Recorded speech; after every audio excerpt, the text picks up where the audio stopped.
Yes, ladies and gentlemen, nongeye kubaha ikaze kuri Behind Walls Tales. Ndabasuje mwese aho muherereye mu bice by'isi bitandukanye.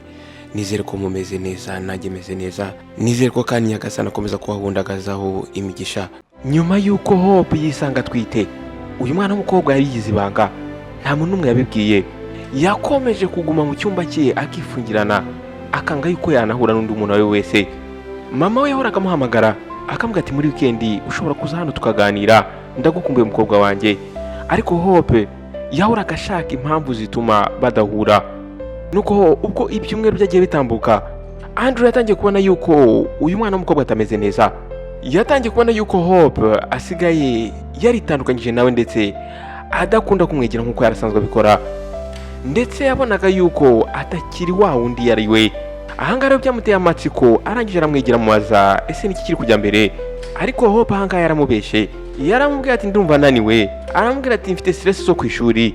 Ahangaha Andrew ntabwo yamuhatirije, yaramuretse amuha umwanya, atigeza yuko nabona afite imbaraga zo kumubwira cyangwa afite ubushake bwo kumubwira ikijya mbere azamubwira.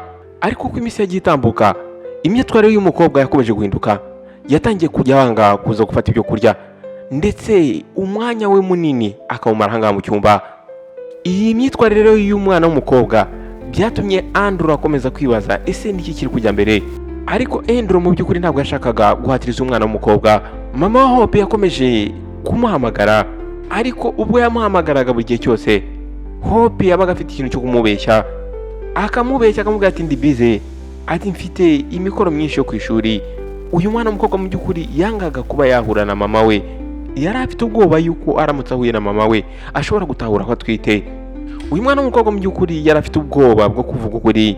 Uyu mwana w'umukobwa mu by'ukuri yari afite ubwoba bw'uko mama we ari bubifate, kuba twite ndetse akaba twitinda y'umugabo yafataga nka papa we. Ikindi cya kabiri yari afite ubwoba, yatinyaga kubwira Andrew. Yaribazaga ati Andrew nindamuka mubwiye ko ntwite ese ari bubifate gute. Nuko umunsi umwe Andrew yari kugenda ahangaha mu muhanda, agiye kubona umugabo aramwegereye, aramubwira ati nge nitwa Pastor Moses. Uyu mugabo arangije amubwira ati Imana yakuntumyeho, yambwiye ngo uhagarike ibyo ukorana n'uriya mwana w'umukobwa Hope. Ahangaha mu by'ukuri Andrew yahise yumva akozwe n'ikimwaro ndetse yumva aricujije. Arangije ashimira umupasiteri asubira mu rugo. Ubwo rero yarageze ahangaha mu rugo, yinjiye mu cyumba cye, arangije arapfukama atangira kurira.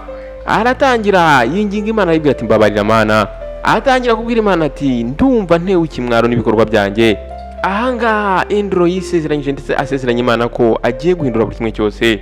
Guhera uwo munsi Andrew yatangiye kwitandukanya n'uyu mukobwa Hope. Yatangiye kwirinda kuba yagumana nawe bari babiri, ndetse atangira kwirinda buri kimwe cyose cyamuhuza nawe. Hope yabashije kubona yuko Andrew yahindutse, agerageza kumwegera ngo baganire, ariko Andrew ahangaha yarakomeje yihagararaho. Nuko ubwo uyu mwana w'umukobwa yagerageje kumufosinga ngo bagire uburyo bamarana umwanya, uyu musore Andrew yarabyanze. Andrew abwira uyu mwana w'umukobwa ati buri kimwe cyose cyaratambutse, aramubwira ati nshaka gushyira ibintu mu buryo. Ahangaha Hope yumvise afite amayobera muri we, ndetse ababazwa n'uburyo Andrew yahindutse. Ariko Andrew ahangaha yarahagaze ku myanzuro ye, yarabizi neza yuko agomba guhinduka ndetse akigira ku makosa yakoze. Nuko uko iminsi yagenda itambuka, Hope yatangiye kubona yuko bimukomereye kuba kure y'uyu musore Andrew. Ahangaha uyu mwana w'umukobwa yatangiye gukumbura uburyo baganiraga, uburyo bakoranaga buri kimwe cyose. Ahangaha yatangiye kumva ari wenyine. Ariko ku rundi ruhande Andrew ahangaha yari ari ku masengesho menshi cyane, ndetse ari gusaba Imana kugira ngo imuhe amahoro muri we. Uyu musore yarasengaga buri munsi, agasaba Imana imbabazi ndetse akabwira Imana ati Nyagasani nyobora. Umunsi umwe ari ku cyumweru, Andrew ubwo yari yagiye gusenga, yaje guhura n'umukobwa mwiza. Nuko ubwo baganiraga, uyu mukobwa yamubwiye yuko yitwa Beauty ndetse akaba ari umucamanza. Muri ako kanya Andrew yahise amukunda. Nuko guhera uwo munsi Beauty yatangiye kujya asura Andrew mu rugo. Ibi ngibi byatumye Hope atangira kurakara ndetse atangira kugira umujinya mwinshi. Buri gihe cyose uyu mukobwa Beauty yazaga gusura Andrew, Hope yajyaga mu cyumba kikingirana akarira cyane. Nuko uyu musore Andrew ndetse n'uyu mukobwa Beauty baje gukundana birakomera. batangiye kujya bamara igihe kinini cyane bari kumwe. Andrew yatangiye gukunda uburyo uyu mukobwa yari umuhanga ndetse akaba yari umukobwa w'umutima mwiza, ndetse ahangaha yatangiye kumva yishimye kurusha uko yari yishimye mu bihe byagiye bitambuka. Ariko muri icyo gihe ubwo abangaba bari bishimye, Hope yarimo arwana na emosiyo ze. Uyu mwana w'umukobwa yumvaga yaragambaniwe ndetse yarasimbujwe. Ntabwo yiyumvishaga uburyo Andrew yahise amwibagirwa. Uko ari babiri bagendaga bahuza, bagenda bakundana, niko ku rundi ruhande uyu mwana w'umukobwa yagendaga arakara ndetse akagira n'agahinda kenshi cyane muri we. Mu by'ukuri uyu mwana w'umukobwa yari akumbuye uko Andrew yamufataga. Ahangaha rero iyo yabonaga Andrew ari kumwe n'umukobwa Beauty, byabaga bibi cyane kurushaho. Nuko umugoroba umwe ubwo Beauty yaramaze kuva aho ngaho, Hope yaje guhamagara Andrew aramubwira ati ngwino mu cyumba. Uyu mwana w'umukobwa arangije amubaza ati ese no kubera iki uri kunkorera ibi bintu? Andrew arangije aramwitegereza, arangije aramubwira ati umbabare kuri buri kimwe cyose Hope. Aramubwira ati twakagombye guhagarika buri kimwe cyose. Arangije aramubwira ati Hope, wowe wari umukobwa wanjye. Arangije aramubwira ati ibyo twakoraga ntabwo ari ibintu byiza, ntabwo Imana ibyemera ndetse ntabwo ari ibintu byagomba gukorwa n'umuntu w'umugabo. Hope arangije aramubwira ati ntabwo ibyo ngibyo ari ikibazo kubera yuko ntabwo wari papa wanjye nyawo w'amaraso. Nuko Andrew arangije aramubwira ati ibyo ndabizi, ariko ntabwo tugomba gukomeza gukundana. Arangije aramubwira ati mbabarire nanone, ziriya ni imbaraga za dayimoni.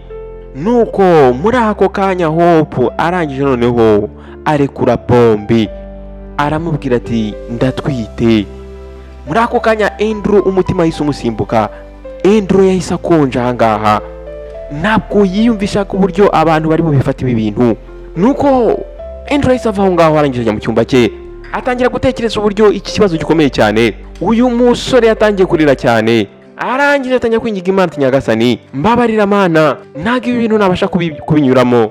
Uyu musore yaje gusanga araguye mu mutego ndetse atangira kumva ko byanze bikunze ingaruka zigiye kumuzira.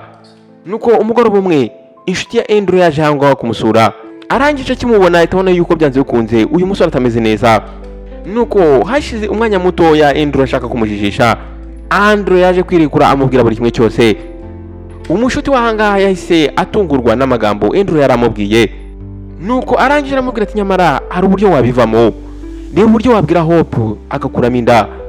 Nuko Andrew ahangaha arangije afata umwanzuro wo kuza kuvugisha Hope.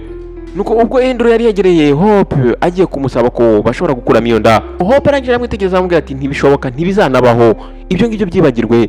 Andrew yagerageje kumwinginga ndetse no kumubeshyabeshya, ndetse arangije amwemerera amafaranga menshi cyane. Ariko wa mwana w'umukobwa aramwangiye, aramubwira ati uyu mwana ngomba kumubyara. Andrew aramubwira ati Hope ndakwinginze mbabarira unyumve, ntabwo nshaka yuko boss andakarira. Hope ndakwinginze wikorera ibi bintu umugabo wigize kwita papa wawe. Hope ahangaha arangije aramwitegereza, aramubwira ati ndabyumva yuko ufite ubwoba, ariko uyu nguyu ni umwana wanjye. Aramubwira ati ntabwo namukuramo. Andrew ahangaha yumvise umusatsi umuvuyeho, yumva abuze icyo yakora. Ntabwo yigize yizera yuko ubuzima bushobora kumuhindukana bigeze ahangaha. Ntabwo arimo yumvisha uburyo agiye kubura akazi ke, ariko nanone yumvaga kuba yafosinga Hope agakora ibintu adashaka nabyo ari amakosa. Ahangaha Andrew ubwo yatekerezaga kuba yabwira umukobwa bakundana ibijyanye nawe ndetse na Hope, mu by'ukuri yumvaga afite ubwoba bwo kubimubwira, kubera yuko yaratekerezaga ati byanze bikunze uyu mukobwa arahita nyanga, ese ni gute bubifate. Ahangaha Andrew yabuze amahoro, atangira kujya arira ijoro ryose. Uyu musore yari amaze igihe kinini cyane ari single, none ubwo yari abonye umuntu umukunda ndetse n'abakunda, ibi ngibi noneho birabaye. Wa mushuti we yakomeje kumusapotinga, akomeza kumugira inama zitandukanye. Nuko wa mushuti we arangije amubwira ati njyewe ndumva wagenda ukabitekereza bosi. Aramubwira ati ni byiza ko wikuraho ibintu ukabivuga aho kugira ngo uhorane ubwoba. Nuko ahangaha yafashe umwanzuro yuko agomba kubanza akabwira Beauty wa mu girlfriend we ibijyanye n'iki kibazo. Umunsi wakurikiyeho Beauty yaje kuza aho ngaho kumusura. Ahangaha Andrew yari ari mu cyumba cye afite ubwoba bwinshi cyane. Nuko ubwo Beauty yabonaga uyu musore yicaye ku buriri, arangije amwicara uruhande. Beauty arangije aramwitegereza cyane, arangije amubwira ati Andrew dukeneye kuvugana. Yabashije kubona yuko uyu musore afite stress muri we, aramubwira ati buri kimwe cyose genda kizi. Aramubwira ati nari mbizi neza yuko uri umwana w'umukobwa atwite, Andrew ahangaha yahise atungurwa, arangije aramubaza ati ninde wabikubwiye? Beauty arangije aramubwira ati narabibonye. Aramubwira ati nabashije kubona uburyo Hope yahindutse, ariko ntabwo nashaka kubivugaho ako kanya. Nuko mbere yuko Andrew amusaba imbabazi, Beauty arangije asa nk'umuvugiramo aramubwira ati narakubabariye Andrew. Aramubwira ati ahangaha icyo tugomba gukora, tugomba kwiga ku buryo twava mu iki kibazo, tugomba kwita kuri uriya mwana.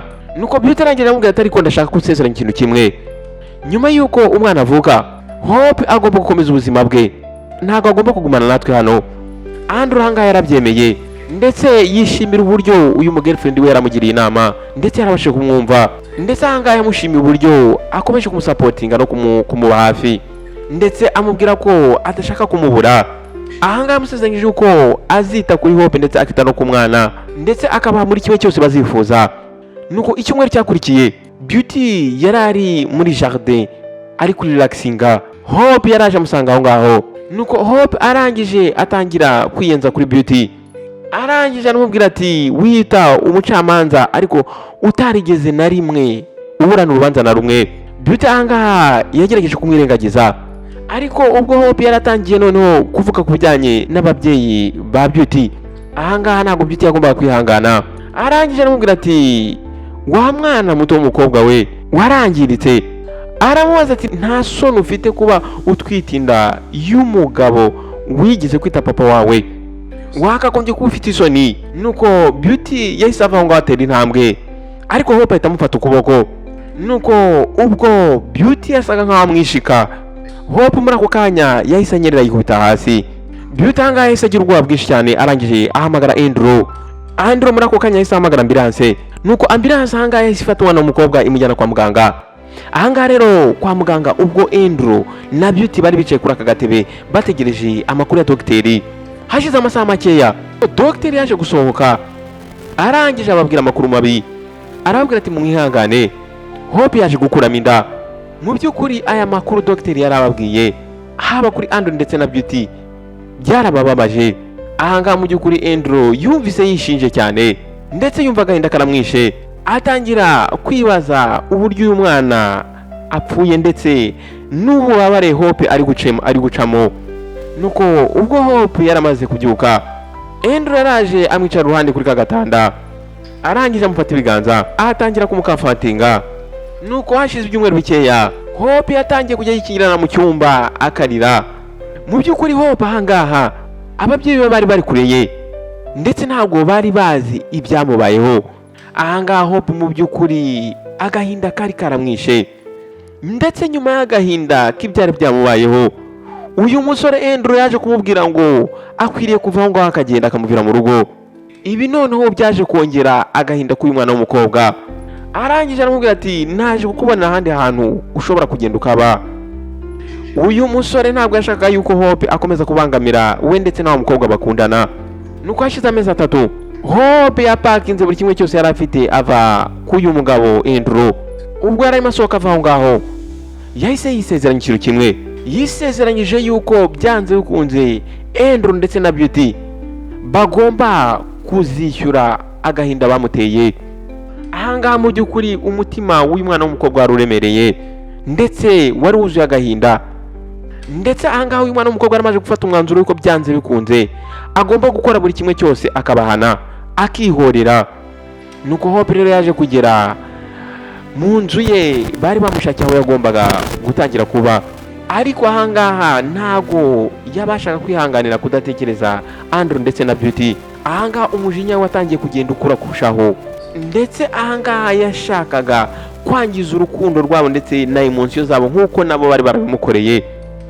Umunsi umwe Andrew yaje kwakira ibaruwa kuri mail ye.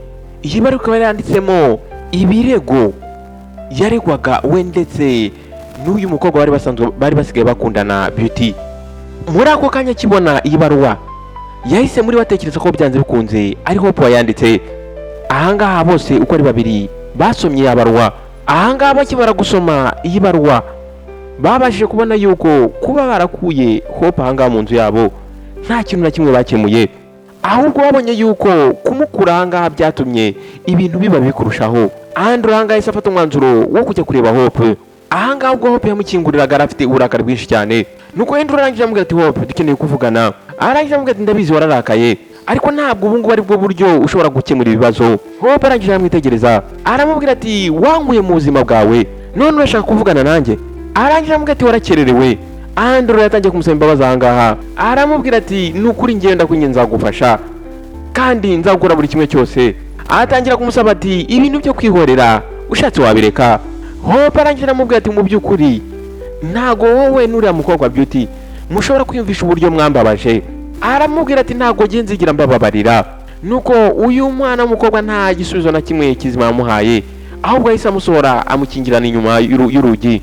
Nyuma yuko mama wa Hope Julia ahamagaye inshuro nyinshi cyane uyu mwana w'umukobwa amubwira ngo musure akamuhakanira, noneho ahangaha yafashe umwanzuro kujya kumureba mu rugo. Ubwo mama we yageraga ahangaha Hope yamubwiye buri kimwe cyose cyabaye. Julia ahangaha yahise agira uburakari bwinshi cyane aramubwira ati ni gute uriya mugabo yakora ibi bintu? Uriya mugabo ni inyamaswa ndetse ni shitani, agomba kujya muri gereza. Ahangaha mama yatangiye gusakuza cyane. Hope atangira kumubwira ati mama ihangane. Aramubwira ati ntabwo ari amakosa ya Andrew. Aramubwira ati Andrew yari yanyweye yasinze, nanjye rero nahise mfata opportunity ndangije ndamufosinga ntuma turyamana, ariko mu by'ukuri ntabwo ari we wabigize mu ruhare. Ariko Julia ahangaha yari yarakaye cyane. Arangije amubwira ati ntabwo nabyizera, yakagombye kukwitaho kubera yuko yari ari hariya nka papa wawe. Ndetse uyu mumama Julia yari yamaje gufata umwanzuro ko byanze bikunze uyu mugabo agomba kumuhuza n'ubutabera. Muri ako kanya Julia yahise afata umwanzuro kujya kureba boss wa Andrew. Agezeyo yamubwiye buri kimwe cyose. Nuko boss akimara kumva ibi bintu yahise yumva bimutunguye. Arangije muri ako kanya yahise ahamagara Andrew. Ubwo Andrew yarageze aho ngaho, Andrew yasobanuye buri kimwe cyose ndetse ababwira uburyo Hope yamufashe nkaho yamufashe ku ngufu yasinze. Nuko boss wari warakaye akimara kumva ubusobanuro bw'uyu musore bwa burakari yari afite bwatangiye kugenda bugabanuka. Arangije amubwira ati Andrew iki ni ikibazo gikomeye cyane. Arangije aramubwira ati ariko biragaragara yuko ikibazo kibaye nk'iki ngiki buri muntu wese kireba cyangwa wakigiyemo aba yarakoze amakosa. Arangije amubwira ati twakagombye gushaka uburyo twakemura iki kibazo mu nzira nziza. Ariko ahangaha Julia yari akirakaye cyane. Nuko Julia ahangaha n'uburakari bwinshi cyane arangije ahindukira na Andrew. Arangije amubwira ati njye nakugiriye inama yuko ugomba kujya kuri umukobwa wanjye. Andrew arangije amubwira ati ndabyumva. Aramubwira ati njye ntabwo nigize nifuza namwe kumubabaza. Mu byumweru bibiri byakurikiyeho ahangaha Hope yari akirakaye cyane, akirakariye Andrew. Uyu mwana w'umukobwa mu by'ukuri yumvaga yarakoreshejwe, nyuma yo gukoreshwa arangije ajugunywa hanze. N'uburakari bwinshi cyane yahise ahamagara wa mukobwa Sarah wakundanaga na Andrew. Uyu mukobwa Sarah nawe murabyibuka yuko yari afitiye umujinya n'uburakari bwinshi Andrew. Bose uko ari babiri baje guhura bafata umwanzuro yuko bagiye kwihorera. Aba bakobwa uko ari babiri bahise bajya gushakisha abicanyi, babaha amafaranga kugira ngo bajye gushimuta Andrew ndetse na Beauty nibarangiza babice. Ariko ubwo bapangaga ibi byose ntago bari bazi yuko polisi nayo yari irimo gushakisha ababicanyi bari bakodesheje. Nuko ubwo babicanyi barimo bapanga buri kimwe cyose kugira ngo bajye kwataka Andrew ndetse n'umukunzi we, muri ako kanya polisi yahise bafata irabafunga. Babicanyi baje kuvuga buri kimwe cyose bavuga yuko bari bahawe amafaranga n'aba bakobwa uko ari babiri. Mu gihe gitoya Hope ndetse na Sarah polisi yaraje irabafatira abafunga nabo. Ndetse ahangaha bashinjwe kuba barimo bagerageza gukora icyaha cy'ubwicanyi.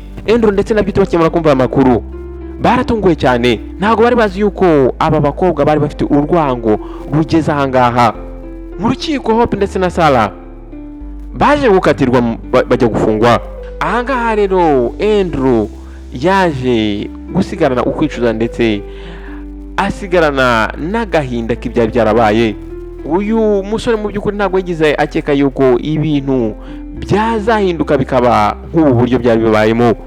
Nuko hashize amezi 3 Andrew ndetse na Beauty baje gukora ubukwe barashyingiranwa. Ahangaha bose uko ari babiri bahise batangira ubuzima bwabo ndetse batangira gukora ahazaza habo. Shuti bavandimwe mwabanye nanjye muri iyi nkuru kuba yatangira, ndabashimiye cyane kandi nizere yuko mwagiye mukuramo amasomo atandukanye. Ariko ubwo tugeze ahangaha ku mwanzuro ndagira ngo dufate umwanzuro muri comment section, umbwire ese ubitekerezaho iki, ese iyi nkuru yose nimba warayumvise ni irihe somo wakuyemo, yose uyifatanyije n'irihe somo wakuyemo. Duhurire rero muri comment section, dufashanye muri twese, dufashanye kugirana inama, kubera ko inkuru nk'izi ngizi ngewe nkora zibaho mu buzima bwa buri munsi, ni ibintu ducamo everyday. Mwebwe bashyashya namwe ndabakiriye ikaze kabisa. Icyo nabasaba nuko mwakanda subscribe ndetse mugakanda no kunzogera kugira ngo mujye mubasha kubona ubutumwa bugufi igihe cyose kizeho video nshyashya. Now ciao, God bless you.